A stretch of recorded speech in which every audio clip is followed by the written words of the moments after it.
Hello, everybody, and welcome to Cinemaniacs, the podcast that tells you what you need to know in the world of film and pop culture. We're your hosts. I'm Alex. And I'm Keanu. We'll kick off this episode by analysing the new and renewed Nosferatu film. Then we'll rank our favorite vampire films. Then we shall have a look at the new Jesse Eisenberg's A Real Pain, currently in cinemas. So let's get right into it with the Cinemaniacs Scout.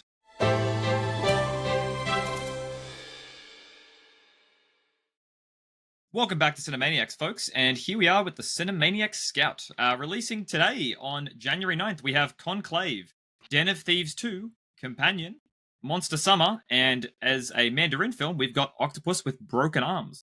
Keanu, what have you been up to this week? This week I've taken a look back on some of my most beloved films. Also had a proper look at a film that I've sort of been struggling to watch through because it's quite long and it's quite ambiguous, complex in its material. That is Francis Ford Coppola's Apocalypse Now from 1979. Oh, what did you think of that? What more can I say? I mean, really, it is such an amazing war film. I mean, the way it was made, when you look at the production of it, one of the most wildest production designs I've ever seen in a film. Just completely over the top, out there. I believe it. Yeah. Oh yeah. And also cinematography and performances. I mean, Marlon Brando. He's one actor that when you watch him, you don't see him. Like, you don't see Marlon, you just see the character. You just can't like suspend. From my view, I just can't suspend my belief when I'm watching him. He's just so authentic and so I think real. that's what makes him one of the best. I think this week I just watched I know you and me, we both watched Nosferatu, which we'll be talking about today, and A Real Pain in cinemas, which was good fun. The only other film I watched was you know how much I love horror, Keanu. And the directing collective, they call it, Radio Silence, that directed Scream 5, Scream 6, Abigail. Their first film I had a look at this week called Ready or Not, which was recommended to me by a colleague at work. Bloody hell, that was a fun film. Like, don't get me wrong, it doesn't hold up to Scream 5 or Scream 6 plot-wise. But, and I did have some problems with the storytelling that maybe we'll talk about some other time. But it's just a fun, silly horror film, like with a they sat down in the pitch meeting, they came up with a cool premise, they were like, we're going to make that horror film. And I really enjoyed it. I've also been watching Squid Game. I finished Squid Game Season 2 and I started back watching Squid Game Season 1, which has been good fun. I think with that, folks, we're going to move into our analysis of Nosferatu in our film spotlight.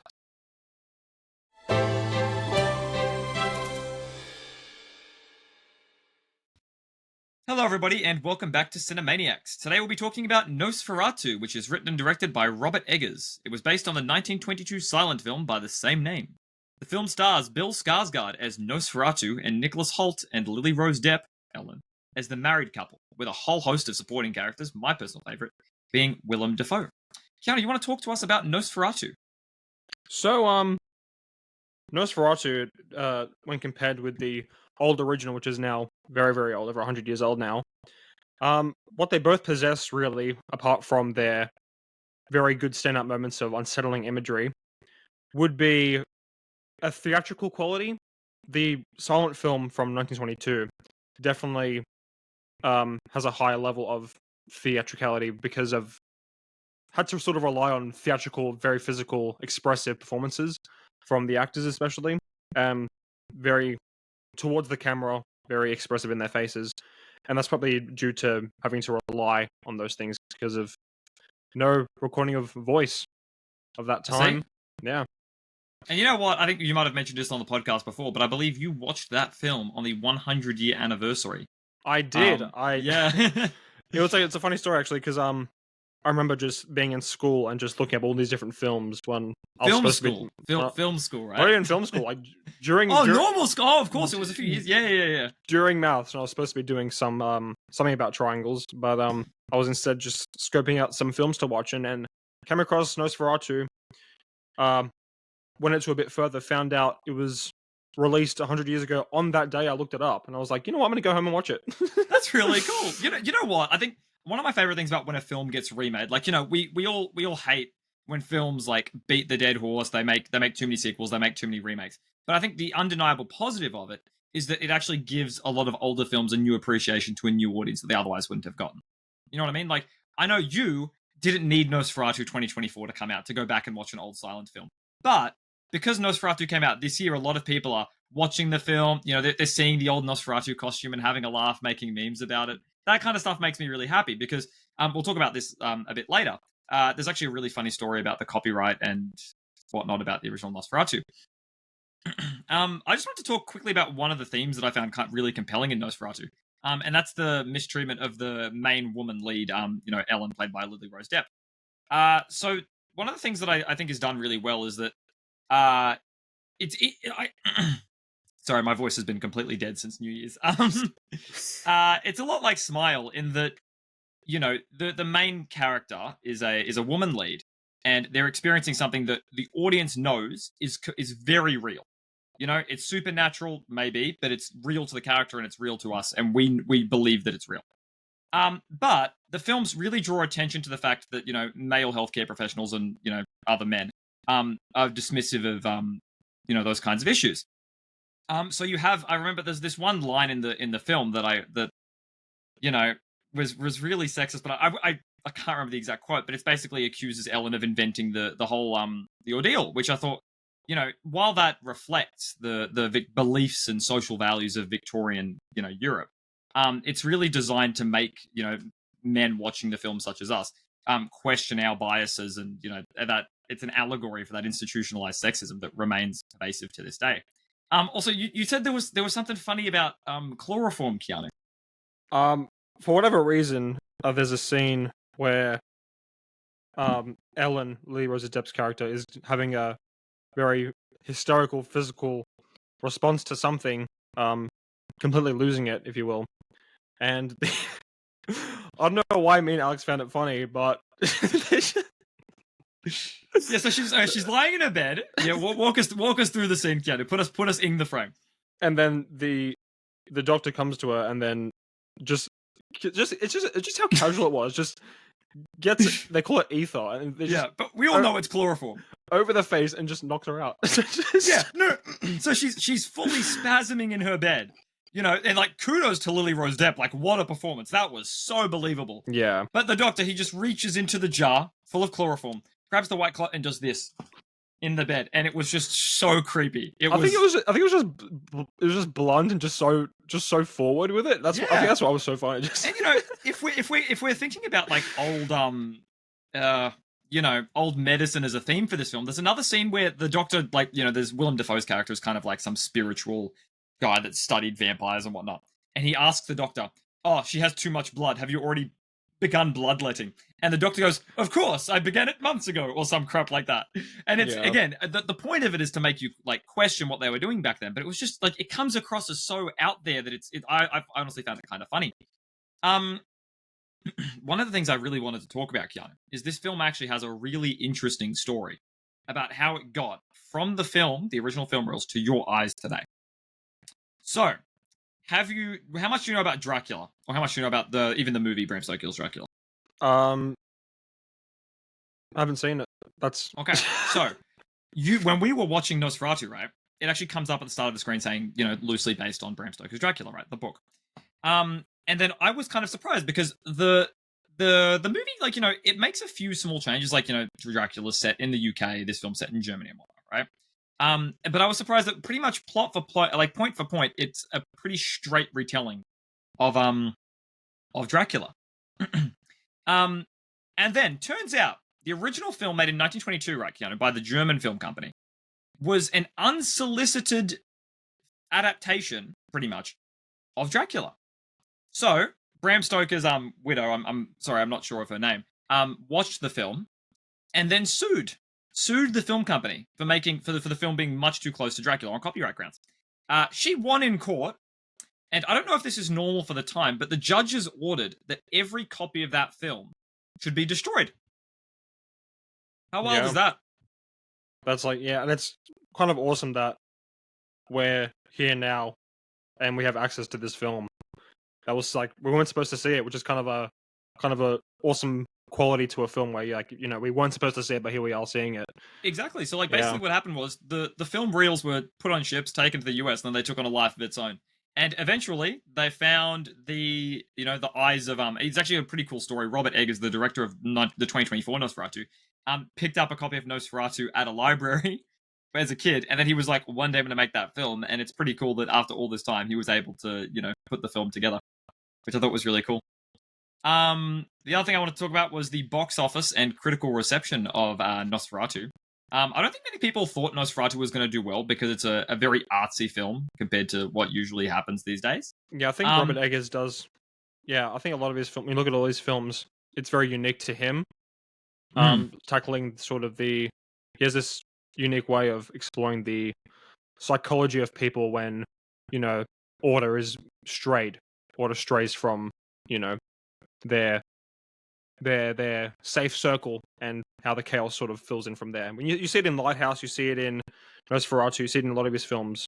That sort of same theme of order being astray, and when evil sets in or when chaos sets in, what it does to people. Agree. Yeah. And if we were to go back to my extension English days, like one of the key themes in Dracula that I think they've carried over to this film was like the conflict between, so-called Western European science and civilization. Like, there's a few quotes like that. The doctor goes like, oh, don't be so enlightened that you can't see what hides in the shadows, or something along those lines, right?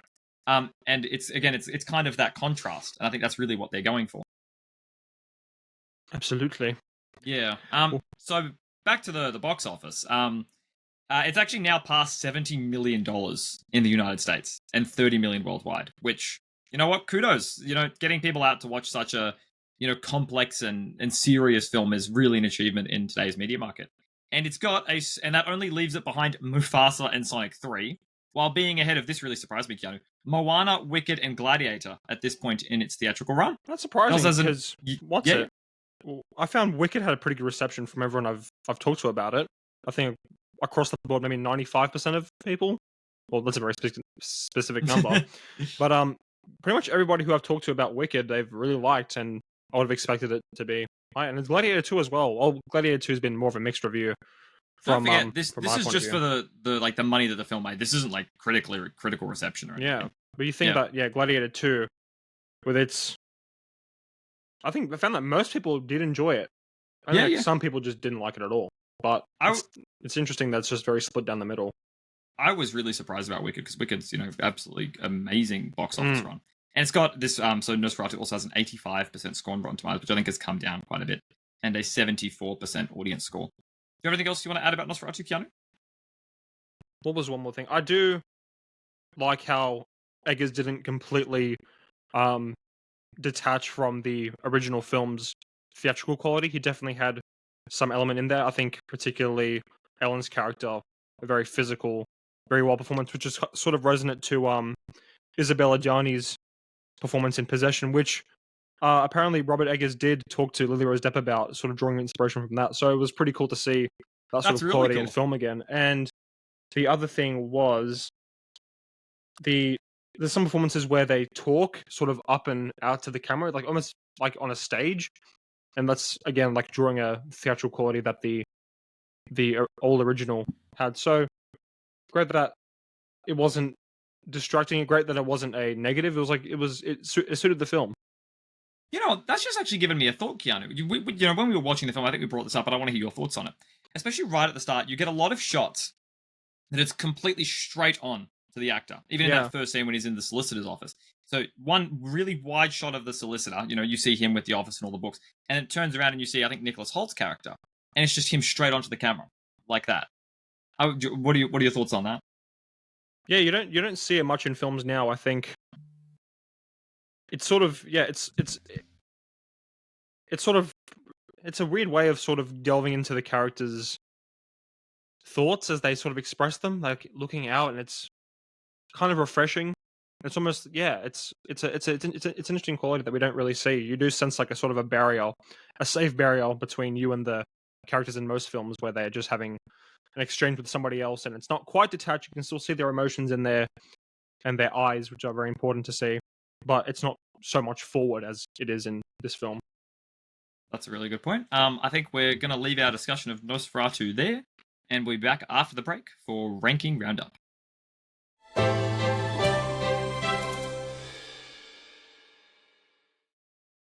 Welcome back to Cinemaniacs, folks, to Ranking Roundup. Today, in spirit of Nosferatu, we are going to rank our favorite vampire films.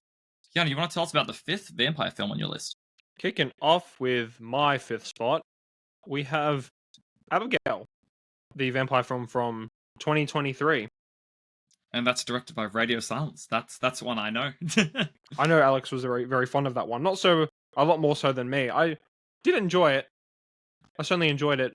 And it's interesting because I'm not really fond of vampire films. You'll see in my list, it's very much mainly action vampire films.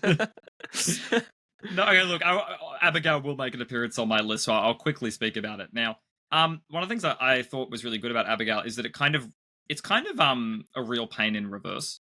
You know, A Real Pain is the hide and seek film with like one character trying to escape like a family of murderous people.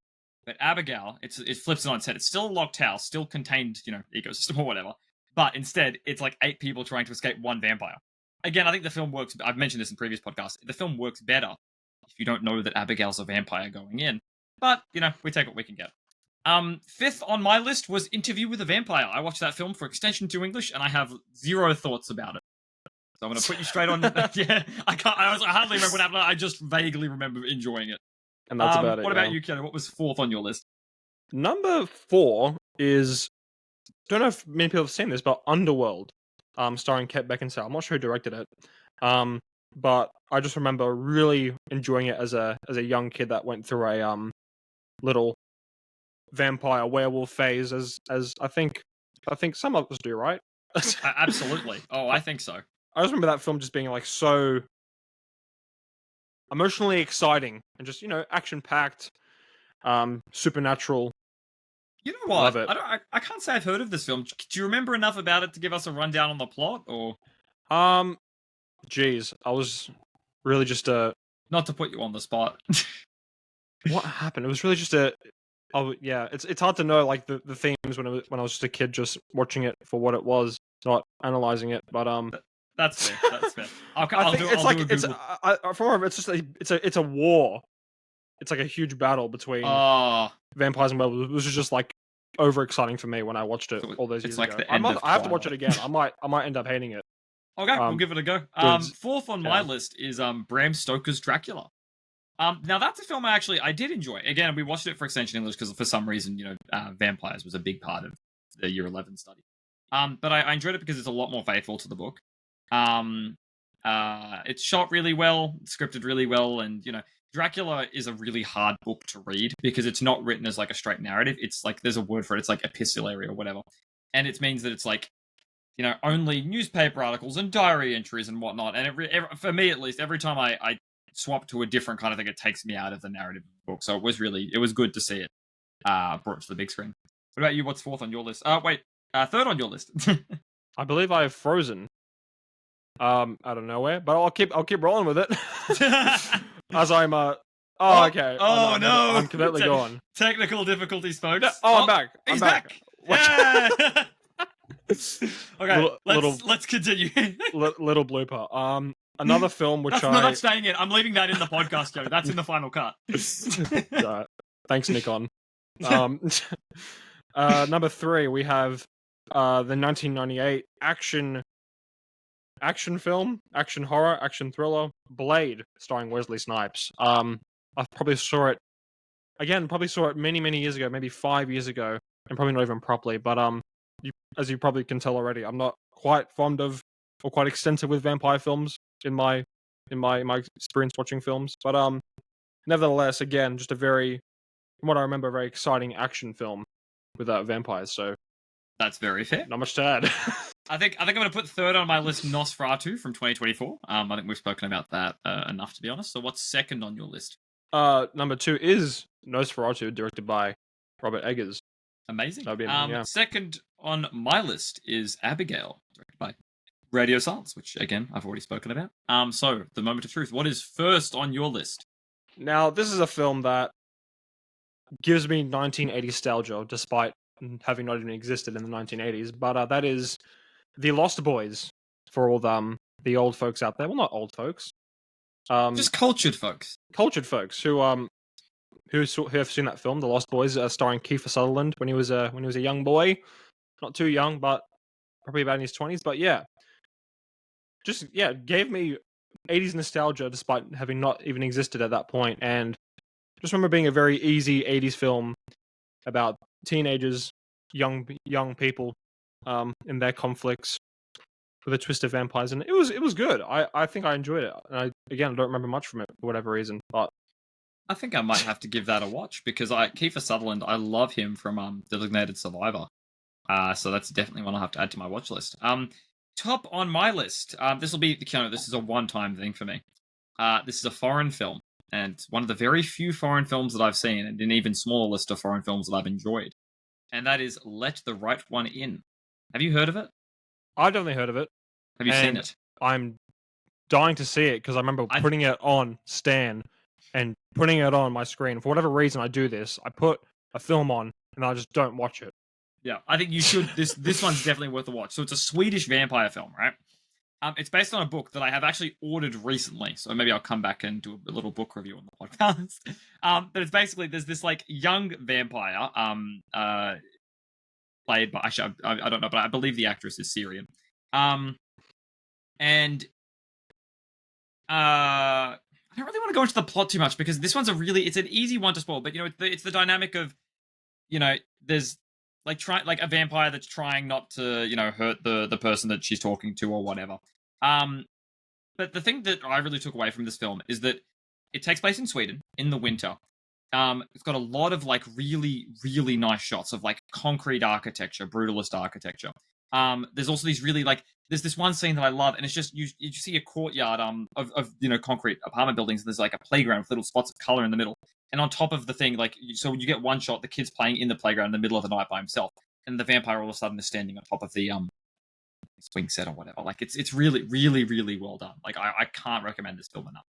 I must watch it. I must watch it. You should. I also must see Bram Stoker's Dracula. I think it's about time I take a good look at some of the old and gold vampire films. Good. So the only thing I will say is if you do decide to watch Let the Right One In, don't watch it with dubbing. Watch it with subtitles. Yeah, I'm not particularly fond of films with dubbing over. I find that the performances aren't quite as powerful. Like it sort of dims them a bit. I'm sure you've seen the Squid Game. My family's been watching Money Heist as well. Oh, okay. Dubbed over, and I'm just like, there's like little sometimes it comes across fine, but then at moments like, Have you seen any of the memes about the Squid Game dubbing? It's so bad. Like there's one of it's like, I've played these games before. Oh my god. Or there's another one where it's like just a crowd of people. It goes, one more, we can do it. One more game. And I'm just used to I'm used to watching all these foreign films with subtitles. So yeah, I'll just the original actors had perfectly good voices. Yeah, you can, and the other reason why I like watching with subtitles, it forces me not to look at my phone while I'm watching the film. Yeah, because you look away, you miss the story. You have to read the subtitles. I actually think it's really good. So true. I think we're gonna leave that discussion there, folks, and we'll be back after the break for our discussion of A Real Pain.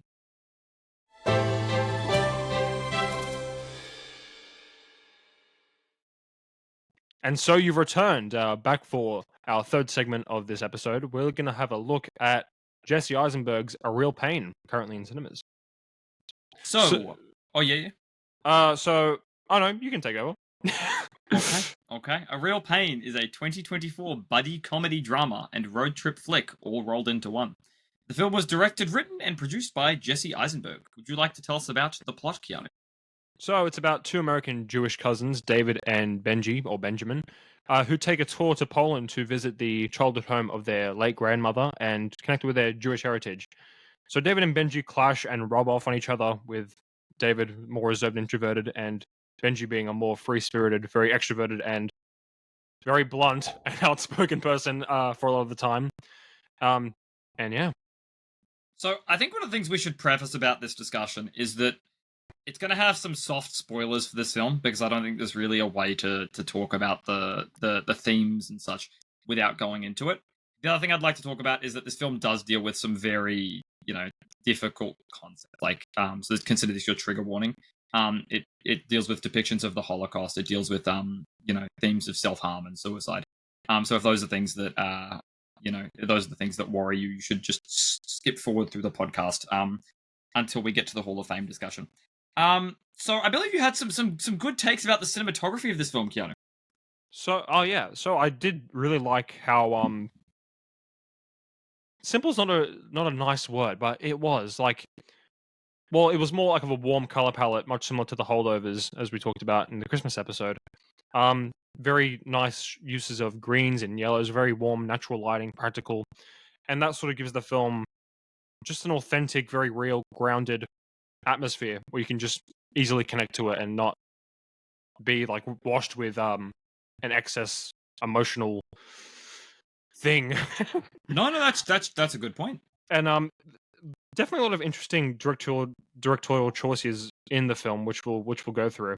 One particularly, so throughout the film, it's warm colors, greens and yellows, warm lighting, that kind of stuff. But there's a standout, and it's when David, Jesse Eisenberg's character, has sort of an outburst of emotion, and he's sort of distraught and overwhelmed on his way home from a dinner with the tour group, and the colors completely change, but not in a sort of a subtle way, more so.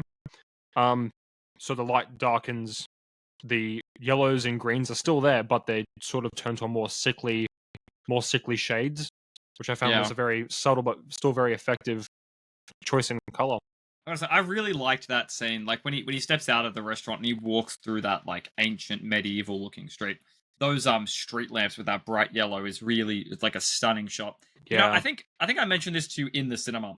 So like actually one thing I want to talk about, I'm really sick of cinemas like, you know, being so selective about where they're showing their films. I'm sure it's a business decision. I'm sure of that. But you know, we live in Sydney, Keanu, and in the immediate area around us, there was only one cinema that I could find that was showing this on. We had to go to Event Cinemas Macquarie, right? Parramatta was not showing it. Top Right was not showing it. I don't know if Burwood was showing it. Like, if you want these sorts of films, like, you know, original films, which everyone says that they want. Everyone says they want more original films. The first step to that is, one, you got to market them, which I'm guessing they did well because we went and watched it. But more importantly, you actually have to. People need to have ways that they can go watch the film without trekking it somewhere far. Like, imagine if you lived in Parramatta and you had to take 3 trains to get to Macquarie to watch the film. Like, it's just not feasible for so many people. I've completely lost my train of thought about what I was going to talk about now. Oh yeah, okay. So I pointed this out to you in the cinema. That's where I got this. It's early on in the film. They've just joined the tour group, and it's just a slideshow almost of really cinematic, symmetrical shots of Warsaw. Like, you know, you see like a lot of shots of apartment buildings, like, you know, layered past one another. You see them like interspersed with greenery, and then you see like a statue, and then there's just like, I think Benji's wearing a red jumper, and it's like and I think I said to you this, Keanu, as I'm sure you remember, at the pit, the Jesse Eisenberg literally just told the camera worker, go out into Warsaw and cook. And you know what, Keanu? Cook he did. It's just clever and thoughtful filmmaking from my point of view. It's just, you know, it's about people doing a tour, and you as the audience are on it, and you sort of get these, not postcards, but like these, you know, these snapshots of like what you would probably take photos of, and you're there with them. So it's good. It's very thoughtful filmmaking. Absolutely. So like, again, the setting of this film is like exquisite. You know, like they start in, well, I think Warsaw, and they go to Lublin and smaller towns in Poland, and you just see all that architecture, which I absolutely love. But then, as you know, you get towards the conclusion of the film, it has, like, you know, they're on really a tour to explore their Jewish heritage. And unfortunately, a big part of that in Eastern Europe is, you know, the Holocaust. And I thought, you know, they handled, like, one of the themes in the movie is that the tour guide is this British bloke, right, who's very knowledgeable. And Benji takes issue with that, and the fact that, like, you know, it's not human enough for him to just be rattling off statistics and stuff about the film. Yeah. Sorry, about you know, Europe and whatnot. So then, on the day after that happens is the day, coincidentally, that they're going to go to a concentration camp. And I think I thought they handled it really well, but I'm sure you'd like to talk about it as well. Yeah, it was definitely probably the standout of the film from my perspective. How they handled that scene when they go in and visit the different sections of a concentration camp, and it's just, I do admire a filmmaker who, when dealing with those kinds of events, situations, those parts of history, they sort of detach their authority to emotionally guide you through scenes, and they sort of just take a seat back, and they just show it for how it is, not how they want you to see it. They sort of just let you take it in for how it is to be there, and it was definitely like very chilling, just holding on those shots, and there's no music, there's nothing like pushing you in a direction, any direction. You're just there, and definitely like definitely sucked the warmth out of the room, like with that. I Yeah. completely agree. Like, the color sky, it completely changes. But like, I think one of the things, like, what's the word? Authorial intrusion that the film goes is the tour guide, right? At the start of the day, he literally says to the tour, I'm not going to hit you so much with the verbal overload because I think this place speaks for itself. The whole film has a lot of the soundtrack is all classical piano, like Chopin and whatnot. But they get to the concentration camp, and you're right, the music just stops, and then all you hear is they name the rooms that they're exploring.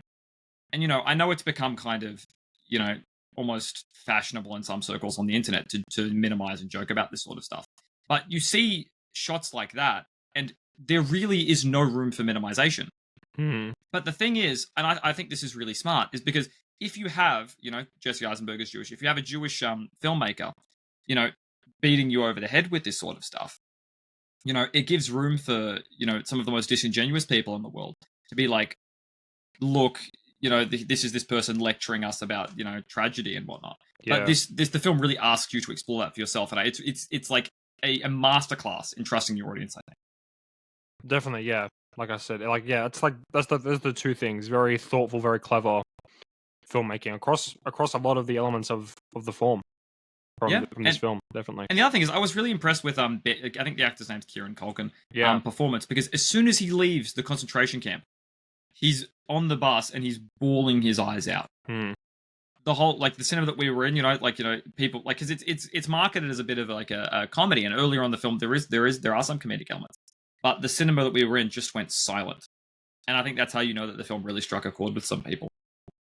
Definitely, yeah. That was another point of interest from me. The dynamic. I love the dynamic between on a more warm and on a happy note. The dynamic between David and Benji, like, just how they can't agree on anything. I agree. The entire film, and yeah. No, continue. Sorry. And what's it? And it's not until the end where they sort of find themselves in the same. It's sort of when David sort of pulls him in. Not doesn't pull him in, but they find themselves in the same awkward position when they go see the grandmother's house. And it was very fun to see along the way of just how they just couldn't find common ground on anything, but still, like, it was very interesting how they were just such a wholesome and connected dynamic relationship they have as cousins, but also just completely disjointed in a complete, like, flip on that juxtaposition. You know what? There's something I really want to talk about, and you've just reminded me of it, but it is a slight spoiler. So again, feel free to skip past this if you don't want to spoil it for the film. But one of the things I learned in this film is that it's a tradition in Judaism to put a stone on the grave of someone that you're visiting, right? And they do that at some point in the film, right? But then at the end of the film, when they visit the grandmother's house, they decide to put two stones on the doorstep, and then they sit with it for a moment. You get this one shot of just the stones on the ground, just once, and it lingers with it. And then I think it's interrupted by this one old Polish bloke on top of a balcony, and he goes, he's just speaking Polish to these guys, and the guy just goes, American, we're American. And then the guy goes, bah, and he walks back and grabs his son, and then he starts translating, and then you get this young Polish guy, and he's like, excuse me, there are some stones on the doorstep. What are you doing? And they explain, that it's meant to be a remembering thing, sentimental thing, yeah, for their late grandmother. And then he has a conversation back and forth with his dad, and it's really awkward, but it's funny because you've just gone through this really deep emotional, and then it's just broken by this little, like, mundane discussion about, there's an old woman there that lives now that could trip over the stones, so they move them. I think one of them actually takes it back with him, which I thought was sweet. Oh yeah, David's character, he puts it back. Are we spilling too much? Are we spilling too much? We definitely are spilling too much, but you had a spoiler warning, so we did have consider yourself. So I think we'll just go full throttle with it. So he does. I think, if I remember, David takes the stone and then puts it on his own doorstep at his own house in New York, I think. Which is really sweet. I loved that. Seriously. Like, I remember we made that the video at the end of the film, and I was like, it was one of the more emotional films that I watched, and I think it's a really nice bookend. And then even at the airport, the two cousins, they kind of reconcile, and they make sure that they're okay, with all the hardship that Benji's gone through. Um, and they both at the end of the film, like, they're so juxtaposed with each other, and yeah, but by the end, they've kind of rubbed off a bit on each other. Jesse Eisenberg's character has become a bit more confident and outgoing, and I think Benji's character has become a bit more contemplative and thoughtful. Yeah. Which I thought was really sweet. Absolutely. And another thing, and there's one more thing. Wait, there's more. I'm glad. I thought we wouldn't have enough material to talk about for this film, but this has been great. I want to draw our attention to the very, very end of the film when Benji is at the airport and you just see him, and it's a very much left unanswered, like the resolution. And we spoke about this when we were out of the cinema. We wouldn't agree on what we thought happened to him. What was my thought? My thoughts was I think, yeah, in a more like sort of positive ending, he he's like more grounded. He thinks that, maybe I should get his life together, or get it together. Yeah. But I think you had a more I did, grim. And you know what? I think the longer I've sat with it, because I think Benji he has we find out later in the film that he had an attempt on his life. And he looks really sad. He stares right at the camera, sort of breaks the fourth wall, and in really little letters, like at the start of the film, you get the title card, "A Real Pain." And I sort of read that as like he's not okay, and that like this kind of trip to Poland was like the last thing he wanted to do before he tried again. But the longer I've sat with the film, I think that might have been too pessimistic a take, and I think that yours is probably the better reading of it. Yeah. Because now we've learned that he's bonded more with his cousin, and hopefully he's able to use that to again get his life together, like you said. And perhaps like a real pain is like, I guess like a real pain that we all sort of experience is the pain of realizing that we're wrong or we're not as far ahead as we think we are, and sort of realizing that, and like we realize that there's a lot further to go in order to. We're just making peace with that, Yeah. And I think that just shows personal growth for Benji's character. Yeah. Is there anything else you want to talk about for this film? I think I covered everything. Yeah, but definitely surprising how much I enjoyed it. It was definitely handled very well, made very well. I know we don't usually do this, but do you want to share us how many stars you gave on Letterboxd? I gave it 4, and that's a lot from me. And because you predicted 3 going in. I predicted 3, and it jumped up a whole star, which is quite of a lot. Definitely a big difference between 6 and 8 out of 10. It's definitely outstanding, and it was definitely outstanding as a film, and especially so because I give nothing 4.5, and I give even less than that. Exactly 5. Yep, I gave it 4 as well. But for me, I'm the kind of person that's like, wow, I enjoyed this film, 4 stars. But yeah, So- actually, I think my only critique, was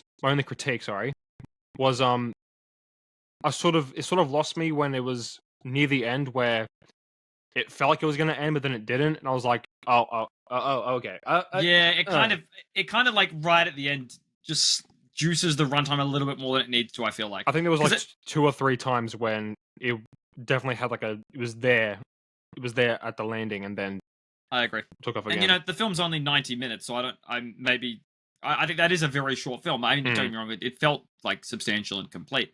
But I think I have a feeling that the decision was made that they didn't want the time of the film to start with an 8 rather than a 9. True, yeah, because definitely when you get into like the 90s, then it's definitely like a feature film.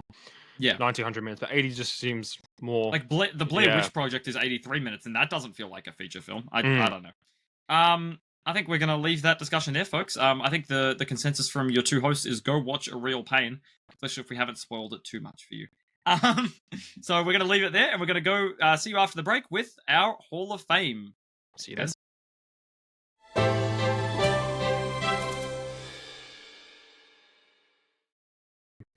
Welcome back to Cinemanex, folks. Bringing you the 4th segment of our episode, and that is the Hall of Fame. Okay, so you know the drill. We're going to be telling you what films we think deserve to be at the coveted place in our website that tells you what films you need to watch to be a true cinemaniac. Keanu, what film are you adding to your Hall of Fame? Keeping with the theme of of vampires for the most part for this episode. The original Nosferatu, directed by F.W. Murnau from 1922. I think that's definitely a worthy addition. And then my pick for the Hall of Fame this week is Let the Right One In. Yeah. I cannot stress how good that film is. You all should give it a watch. And so then, a new and an old, a very old and a somewhat modern look at vampires. I agree. The creatures of the night. Absolutely. And you know what's even more impressive, Keanu? Twilight did not make either of our lists, and that's a win. I'm sorry, diehard Twilight fans out there, but doesn't hasn't quite withstood the test of time. That's my take. Sorry. That's my take. I agree with you. Come at us, folks. All right, but it is time for the most important segment of the podcast, Keanu. The Cinemaniacs movie quote quiz. Jeez, I'm not ready for this. He's ready. You don't have a choice. Each week, I'll be quizzing your cinema expert Keanu, or so-called cinema expert Keanu, on a quote from a film. He does not know the name of the film. He does not know what quote I'm going to ask him, and his record right now is 1 from 1. I think this week you've got a good chance, Keanu. So I'm going to up the ante a little bit, and I want to know not just the quote, but I want to know the name of the movie that it's from. And I'll give you a bonus point if you can tell me the name of the actor who said it. Oh, jeez. Okay, are you ready? I think so. The quote is, "I'm gonna make him an offer he can't refuse." Oh, thank you. Come on, give us a little bit of suspense, Keanu. Come on, let's. There we go. That quote is from regarded as probably the greatest film of them all. The Godfather, 1972, directed by Francis Ford Coppola. That quote was said by none other than Marlon Brando's character, Vito Corleone, played masterfully. Well done, Keanu. That is correct. I could go on for another 3 hours talking about that film. I mean, there's whatever could be said about that film has already been said, but yet there's so much more to say. You know what I mean? Like, you Well, you know what? There is a new mafia film coming out this year called Alto Nights. Maybe we'll go back and do a Godfather retrospective when that comes out. We shall. Little bit of teaser. One thing that I did want to address before we head off for this week, Keanu, is everyone was expecting the Kubrick retrospective. We do apologize, folks. So when do you think we're going to get around to doing that one, Keanu? Is that I going to be think next week? I need to do a little rewind at some of his older work from the 50s. I've definitely had a look back from seeing his more modern stuff. I saw The Shining recently. I saw 2001 recently. Clockwork recently. I think I'll probably watch Full Metal Jacket still, because the last one I watched just then was Apocalypse Now. Not just then, but yesterday. Yeah. And I just bought a Full Metal Jacket on DVD, so I need to watch that. Look at that. Yeah, definitely, and then definitely some of his older work, because I think to do it justice, we have to look at all 13 of his films and see how it's all progressed and how his technique changed throughout his very long but short career. I think, yeah. I completely agree. So the lesson is, we'll get to it when we get to it, folks. I think we're going to leave it there. Thank you very much for listening to Cinemaniacs. Make sure you like, comment, fill out our poll that we'll inevitably put up. Follow us on Instagram. Follow us on your podcast app. And most importantly, give us 5 stars on Apple Podcasts. Thank you. Any closing thoughts, Keanu? Yes. Happy New Year, everybody. From last year. I know we're from this recording, we're 9 days in, but wishing everybody a great year of movie watching, or a great year of just everything in general. Hope everyone has a great year, and hope a lot of good movies come out and that we enjoy most of the films that we watch. And I know that's going to happen. There will be some stinkers, but that is film.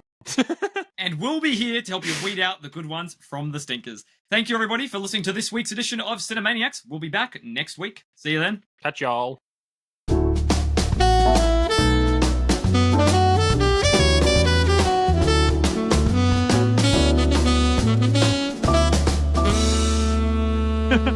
Wait, turn around.